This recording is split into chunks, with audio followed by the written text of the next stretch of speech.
नमस्कार, बंजारा बीट्स में आपका स्वागत है। मैं हूं ज्योति प्रकाश खरी।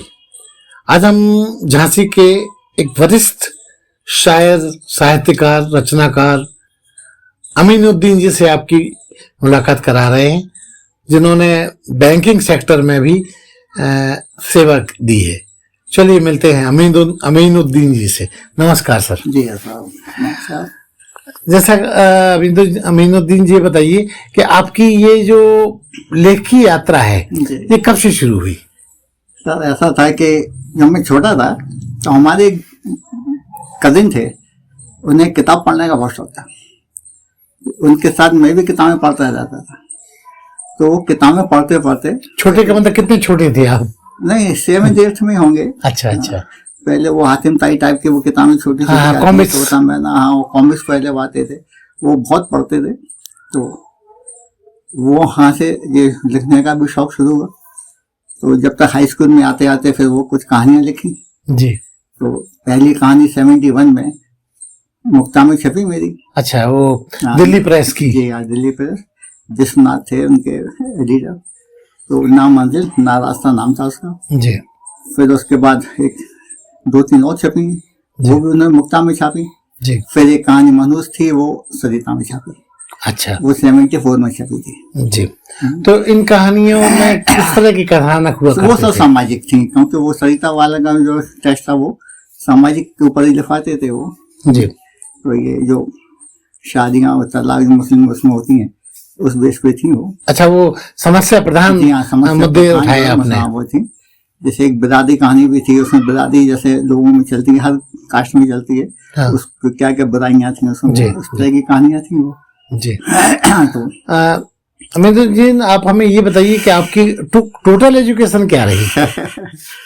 सर क्या था कि मैंने तो MA जब मैं फर्स्ट ईयर में था तभी वो बैंक में नौकरी लगी। 11th में थे आप जब? नहीं, MA फर्स्ट ईयर में। अच्छा, प्रीवियस में थे? जी। फिर मैं चला गया। कहाँ से MA किया आपने? पॉलिटिकल साइंस से किया था। अच्छा। तो उसके बाद फिर बैंक ज्वाइन करने के बाद फिर मैंने MA कंप्लीट किया। कौन से बैंक में आपने ज्वाइन किया था? जी, मैंने सिंडिकेट बैंक में ज्वाइन किया था। अच्छा। आजकल कैनरा बैंक है वो जी। तो मत्था डिस्ट्रिक्ट में पोस्टिंग रही। तो पूरी जिंदगी वहां तक ही रही। कितने बरस आपने सेवाएं दी? हमने 35 वर्ष सेवाएं दी हैं बैंक की। अच्छा। इस बीच भी आपका लेखन जारी रहा? हाँ, लेखन रहा, लेकिन प्रिंट नहीं हो पाया। वहाँ गांव में थे तो वहां से थोड़ा सा गैप हो गया काफी जी। फिर जब रिटायरमेंट के बाद झांसी आए तो फिर ये किताब यहाँ पब्लिश करवाई हमने। आपकी कितनी पुस्तकें अब तक आई हैं? सर अभी तो 2 आई हैं, लेकिन दिखाइए हमारे दर्शकों को। किताबें वो प्रिंट होने वाली हैं। पहली पुस्तक कौन सी थी? पहली पुस्तक थी मेरी आंसू पहुंचती उंगलियां। जी, हमारे दर्शकों को दिखाइए। ये है इसका कवर, ऐसे जी। आंसू अच्छा। पहुंचती उंगलियां जी। दूसरी पुस्तक कौन सी थी? इसमें छड़िकाएं हैं जी। एक दूसरी थी एक तस्वीर, इसमें 101 जैसे तस्वीर के अंदर जी 100 गजल संग्रह है। हाँ, 100 गाने होते हैं 100 तस्वीर में। ये गजल छोटी बिहार की गजलों का संग्रह है। अच्छा। इसके अलावा आप की कुछ और पुस्तकें? और जो पुस्तकें हैं वो छड़िकाएं हैं। अच्छा। शुरुआत करती नौ, हाँ। वो तो रिसेंट आने ही वाली है वो। अच्छा। हो रही है वो। अच्छा। उसके बाद 3 किताबें जो है वो गजलों की है। अच्छा। उसमें एक किताब में 130-135 गजलें जी रहेंगी। तो वो 3 किताबें उनको दे रखी है जी। प्रेस में पढ़ी है। हाँ। अमीन साहब, आपने चूंकि बहुत कुछ लिखा है और बहुत कुछ संकलित भी किया हुआ है, संकलन है आपके पास, तो कभी आपने मंचों को शेयर किया? मंच में साथ जैसे अपना पत्रिका भवन था वहां भी गए काफी, लेकिन जो बड़े मंच हैं उसमें नहीं गए कभी। क्यों? क्योंकि आमतौर पे ये ललक रहती है शायरों की, रचनाकारों की। लेकिन क्या जाएगा, कोई प्रमोट करने वाला नहीं मिला ऐसा। अच्छा। जो हमको वैसे जानता है, क्योंकि एक तो झांसी से एजुकेशन खत्म होते ही सर्विस में चले गए जी। तो झांसी से 35-40 साल का वो एकदम कट गए। अच्छा। किसी से पहचान यहाँ रही नहीं झांसी में, समझे। उसके आने के बाद सब पुराने दोस्त यार थे, सब बिखर से गए। हालांकि झांसी में भी बड़ी गोष्ठियां और बहुत सब बहुत कुछ होता रहता है। तो नज़िस्तें जो वैसे होती नहीं, लोगों के घरों में होती थी और होती थी, तो आपने शिरकत की है। काफी लोग हमारे अन्नू साहब है, वो उनके राही साहब है हमारे, मसूद राही, समझे, उनके साथ भी रहा है। जब्बार शादी वगैरह भी थे। जी। एक डॉक्टर रिशारियाँ थी यहाँ मेडिकल पे, अनामिका रिशारी, डॉक्टर अनामिका रिशारी। रिशारियाँ, हाँ। जी जी। तो हमारे वो नईम साहब हैं एक हाँ। यूनिवर्सिटी वाले, प्रगतिशील लेखक संघ के, हम्म। तो वो कराए करते थे। तो हमारे वैद्य साहब थे, उनके साथ भी काफी रहे हैं, दिनेश वैसी दिनेश जी। वैसी जी। हाँ। तो वहाँ संडे के संडे यहाँ पार्क में लक्ष्मीबाई के पार्क में हम लोग की गोष्ठी हुआ करती थी, समाज जी मिला जी करते थे। जी जी कुंती हरिराम वगैरह सब वहीं आया करती थी। जी। मुलाकात- अमित साहब, बैंकिंग में बड़ी जिम्मेवारी होती है बैंकिंग सेक्टर में, और जहाँ तक मुझे ज्ञान है कि आप कैश पे बैठते थे, तो आपने वहाँ भी अपनी इस रचनात्मकता को बचा के रखा कैसे? अब वो कुछ पढ़ने का शौक था, ये रहा कि कभी रोजाना जब तक कुछ हम पढ़ नहीं लेते थे तब तक नींद भी नहीं आती थी। और बैंक का हमारे यहाँ ये है कि रूटीन चलता है, कैश में भी सब जगह काम होता है। और फिर गांव में रहे तो वहाँ इतना टाइम मिलता था रात में कि वो काफी जो कुछ लिखा वो वही गांव का लिखा हुआ है। उसके बाद मैंने आपके घर पे देखा है कि हजारों पुस्तकों का संकलन है, उपन्यास भी है, बहुत कुछ।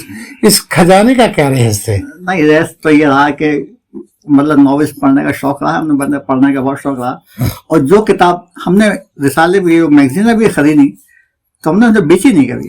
हाँ, अभी अब मैं आपको अपने मूल्य पे खरीदी और सुरक्षित हाँ रखी। अपने, और हमने कभी उनको बेचा नहीं। जितने भी अभी मैगजीन वगैरह हैं वो भी वहाँ पर उसको रखा हुआ है। हम चाहेंगे कि आप हमारे दर्शकों को आंसू और ये जो आपका उंगलियां, हाँ, इसमें से कुछ रचनाओं को सुनाए, कुछ देख लीजिए, तो ये हाँ छड़िकाएं हैं थोड़ी छोटी, जरूर सुनाइए। तो मैं अपनी वैसे जो रचनाएं के लिए मैं एक बहुत छोटा सा शेर है, जी जी बोलिए। उससे शुरुआत करता हूँ। जी और मैं समझता हूँ बहुत नाजुक शेर है वो। जी। हाँ जी। कि बिटिया चली पहला कदम, बिटिया चली पहला कदम और मैं उदास हो गया।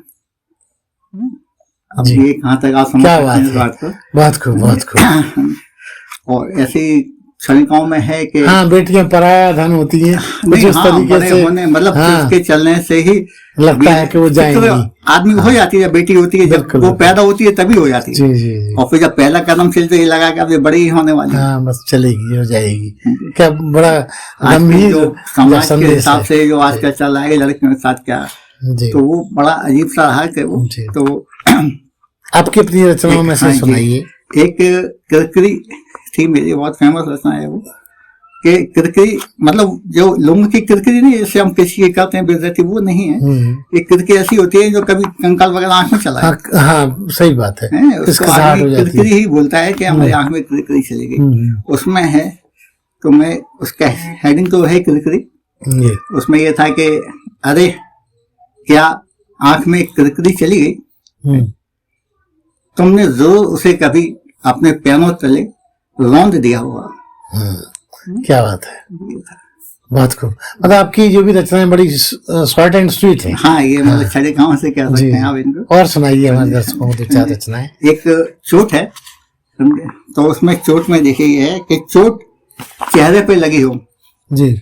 चोट चेहरे पे लगी हो तो आईने में दिखाई देती है। क्या बात है। चोट चेहरे पे लगी हो तो आईने में दिखाई देती है। चोट अगर दिल पर लगी हो तो देने वाले के चेहरे पे दिखाई देती है। क्या बात है, बहुत शानदार। मतलब आदमी जब भी आपके सामने आएगा हाँ, आपको याद आ जाएगा बिल्कुल, कि ये इसलिए कटाक्ष है, जी हाँ, छोटी छोटी ऐसी हाँ है, ये जी। छोटी छोटी रचनाएं हैं सर ये, समझे। और वैसे कोई दलित समाज पे बता नहीं एक हाँ, अब तो एक हाँ अलग अलग तरह की वो होती हैं। आज समाज हाँ। तो बड़ा अजीब ही चल रहा है, समझे। एक दलित प्रश्न है जी। हमको, एक वो दलित जो अपना प्रश्न कर रहे हैं वो, हमको नाली का कीड़ा समझ अछूत कहता है। हमको नाली का कीड़ा समझ अछूत कहता है, हमारी बहन बेटियों को छूने से परहेज नहीं करता। कुत्तों को पालता, उन्हें छूता, हमको कुत्ते का पिल्ला और हमारी माँ को कुतिया कहता है। फिर उसी कुतिया से संभोग करता है और अपने आप को आदमी कहलाता है। क्या बात है, बहुत शानदार। ये इतनी छोटी छोटी सी है। अमित साहब, ये जो आपकी रचनाएं हैं ये मतलब दिल पे असर करती हैं, तो इसका ताना बाना आप किस तरह से चुनते हो, कैसे आप ये इतनी धारदार चीजें लेके आते, धारदार। मैंने आपको बताया ये सब पढ़ने से ही आया है जी जी। कुछ समाज से सीखा, कुछ पढ़ने से। जितना हमने पढ़ा है वो बहुत पढ़ा है। मैं ये समझता हूँ कि कक्षा 8-9 से पढ़ रहा हूँ जब से, और अभी भी ये आदत है कि अगर शाम को जब तक नहीं कुछ एक किताब पढ़ लो वो करो, नींद नहीं आती। नहीं आती, अरे नींद की खुराक है। बिल्कुल वो होता है। अच्छा, तो पढ़ना बहुत जरूरी होता है। और सुनाइए हमारे रचनाकार। अरे गोली बहुत छोटी सी चीज होती है जी, खाने वाली या लगने वाली? लगने वाली गोली है सारी। अच्छा। समझे? तो गोली जिस समय गोली का निर्माण हो रहा होता है उस पर मरने वाले का नाम अंकित हो जाता है। अच्छा। जिस वक्त हाँ। गोली का निर्माण हो रहा होता है उस पर मरने वाले का नाम अंकित हो जाता है।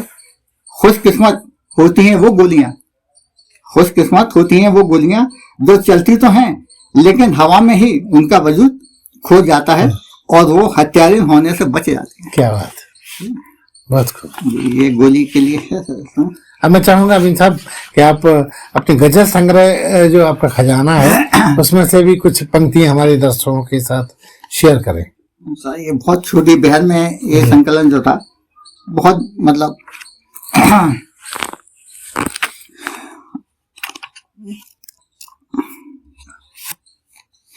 ये बहुत छोटी सी है जी। समझे? जैसे कबीर ढूंढो फकीर ढूंढो, ये मतलब हो गया एक छोटा सा। गरीब सा एक अमीर ढूंढो, सांप कहाँ है लकीर ढूंढो, अपने अंदर जमीर ढूंढो, पुख्ता सी एक नजीर ढूंढो, चतुर बीरबल वजीर ढूंढो। क्या बात है, छोटी सी। मतलब आपकी जितनी भी रचनाएं हैं वो सब तीखी और कुछ अलग फ्लेवर वाली हैं। जी, एक आध और सुनाइए। ये है हंसी हो तुम जी, यकीन हो तुम, ये एक मतलब है गजल का। मैं आकाश जमी हो तुम, क्या बात है। जहन में भी यही हो तुम, यकी है ये कहीं हो तुम, बेवफा भी नहीं हो तुम। क्या बात है, छोटी छोटी सी है ये गजल। एक सर ये है, जहन हो जाए अमन हो जाए, आदमी का जहन अगर बदल जाए, जहन हो जाए अमन हो जाए, साथ सबका जब सहन हो जाए, सोचते सबकी थकन हो जाए, गर्दिश में मकान रहन हो जाए, भाई देख खुश बहन हो जाए, दूर आतंक से वतन हो जाए, नसीब लाश को कफन हो जाए। क्या बात है, माशाल्लाह। अच्छा अमीन साहब, जैसे कि आप सीनियर सिटीजन हैं, रिटायर हो गए हैं, कब हुए आप रिटायर? सर 2013 में, नवंबर 2013 का रिटायरमेंट हुआ था मेरा। लगभग 10 वर्ष से ज्यादा ही हो रहा है। वही है 23 तो में। रिटायरमेंट के बाद आपने फिर नया लिखा है, कैसे आप मैनेज करते हैं अपनी दिनचर्या को? नहीं, बस ये है कि सवेरे उठने के सबसे पहले तो अखबार पढ़ते हैं, समझे, नाश्ते के ना बस एक चाय उसके में जरूर पीते हैं, उसके बाद फिर चाय नहीं पीते, और उसके बाद फिर मन दिनचर्या ऐसे निकलती है। शाम को लिखना शाम को ही होता है। अच्छा अच्छा, निरंतर रोज लिखते हैं कुछ ना कुछ? हाँ, जब भी जहन में जैसे कोई आ जाती है बात तो हम उसको नोट कर लेते हैं। अच्छा, उसको एक हमने अलग कोई रास्ता बना रखा है जी, और जब पे लिखने बैठते हैं तो उसको फिर उसको विस्तार देते हैं फिर। अच्छा, इन दिनों रचनाकारों की एक बाढ़ सी आ गई है, फेसबुक पे भी बहुत लिख रहे हैं, व्हाट्सएप पे भी आता है, कुछ लोग तो खुद को शायर और कभी भी खुद ही लिख लेते हैं। क्या आपको लगता है कि ये जो नई पौध आई है ये सचमुच लेखन के प्रति ईमानदार है? नहीं, लेखन तो आदमी हर उसमें कर सकता है लेकिन शायर नहीं बन सकता है जी। शायर बनने के लिए उसको बेहद में ज्ञान उसका जरूरी है, और झांसी में हमारे यहाँ ऐसा होता है कि आदमी बेहद बताने वाले मुश्किल से मिलते हैं जी। हाँ, बहर बोले तो बेहद होता है, बेहद हाँ। ज्ञान जिसका पिंगल बोलते हैं अपने हिंदी में शास्त्र होता है जी जी, समझे, हर चीज का। जैसे एक दोहा लेते हैं, दोहा में 13-11 का मीटर होता अच्छा है। अच्छा, मात्राएं होती हैं। मात्रा की तो मात्रा वाला मीटर होता है। ये शायरी में क्या होता है, बहर होती है तो उसमें भी मीटर से हिसाब चलता है वो। अच्छा, उसकी नापतोल होती है। हाँ, तो वो अगर उसमें तो हर आदमी, शायर तो बहुत हो गए, लोग पढ़ते भी बहुत हैं, और बहुत जो अच्छा पढ़ते हैं मेरे ख्याल वो कम शायर होते हैं। तो जिनका गला अच्छा होता है, मंच पे पढ़ते हैं वही पढ़ते हैं, जी। लिखने वाले अलग होते हैं। लेकिन अमीन साहब, आपके लिखने के अलावा और क्या शौक रहे? कैरम और शतरंज दोनों बहुत खेले हैं। अच्छा, तो कभी आपने विभाग की तरफ से भी? विभाग की तरफ से तो मतलब ये है कि ज्यादातर वैसे जो होती थी तो उसमें राइटिंग में ज्यादा निबंध वगैरह में इसमें आते थे। अच्छा, आपके यहाँ वो डिपार्टमेंट, राजभाषा डिपार्टमेंट। और मैंने बच्चों को भी शतरंज बहुत सिखाई है। अच्छा तो अच्छा, वो अपने कॉलेज टाइम तक उन्होंने शतरंज खेली है और जीता भी है उन्होंने। तो तीनों बेटों को शतरंज आती है जी। हाँ, अच्छा खेलते हैं। क्योंकि ये कहा जाता है कि हमारे बाद हमारे किए धरे का रखवाला कौन होगा, हमारा उत्तराधिकार कौन होगा। तो मैं ये जानना चाहूंगा कि आपकी शायरी के का उत्तराधिकार आपने किसी को बनाया है अपने घर में? नहीं, वैसे तो हमारी जो बेटी है तो वो बैंक में भी अपना शतरंज भी खेलती है, और जितने भी राइटिंग वाले जितने भी निबंध वगैरह के और इसके जो भी होते हैं उसमें जो पार्टिसिपेट जरूर करती है वो विरासत में आपसे हाँ, मिला है। तो वो मेरे से वो रखता है। और बेटों को दोनों को सुनने का बहुत शौक है। मेरी जो अच्छा। किताब है सबसे पहले जी, मैं उन्हीं को सुनाता हूँ, बताता हूँ, और वो उसमें बताते भी हैं कहाँ कहाँ गलती होती है, कहाँ आप क्या कर सकते हैं, उनको सुधार करते हैं वो। अमित साहब, बंजारा बीट को आप वर्षों से अभी देख रहे हैं, बिल्कुल। तो बंजारा बीट का फ्लेवर थोड़ा डिफरेंट है। हमारा बंजारा बीट एक शिक्षा देने वाला एकेडमिक चैनल है। हम चाहेंगे कि आप अपने तरीके से एक छोटा सा संदेश हमारे दर्शकों को दीजिए। नहीं, बिल्कुल, आपका जो प्रयास पहले भी था, पब्लिक बोले तो हाँ, एसआर पे हमारा बहुत पसंद करते थे, एसआर पे आता था।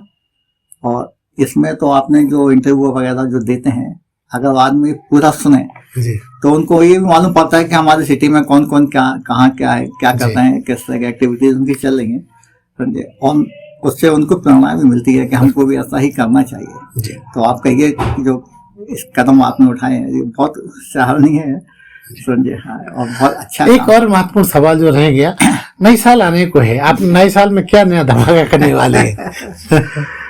सर, नए साल में तो मैं सबसे पहले एक किताब और अभी प्रिंट होके आ रही है, तो इसको पब्लिश हो जाए वो, तो इसको किस शीर्षक से होगा? वो है सुराग करती नोक। सुराग करती नोक। सुराग करती नोक। जैसे एक छोटी सी नोक सुराग कर देती बड़े बड़े, ऐसी वो छोटी सी छड़काएं हैं। अच्छा, जैसे मैंने अभी वो भी आत्मा पे चोट करने वाली है। हाँ, वो बहुत इससे बहुत जबरदस्त है वो। तो मैं तो नहीं कह सकता, लेकिन पढ़ने वाले बताएगा आपका, जब पढ़ेंगे आपको तो उसके विमोचन की तैयारी रहेगी। उसको मैं 3 किताबों को आपको विमोचन सबसे पहले उसका कराऊंगा मैं जी, सबसे अच्छा रहेगा। और बच्चों की जिम्मेदारियां तो हैं ये सब जी। तो ये थे अमीन साहब, जिनकी रचनाओं में तीखापन है, और जैसा कि आपने सुना, नोक के बारे में भी इन्होंने अभी लिखना शुरू किया है, और उसकी पुस्तक के रूप में, वो संकलन के रूप में जल्दी आने वाली है। बंजारा बीट से बात करने के लिए अमीन साहब बहुत बहुत धन्यवाद। आपका भी बहुत बहुत धन्यवाद, सुनने वालों को भी बहुत बहुत मेरा नमस्कार। इस चैनल को लाइक और सब्सक्राइब करना ना भूलें। देखते रहिए बंजारा बीट्स।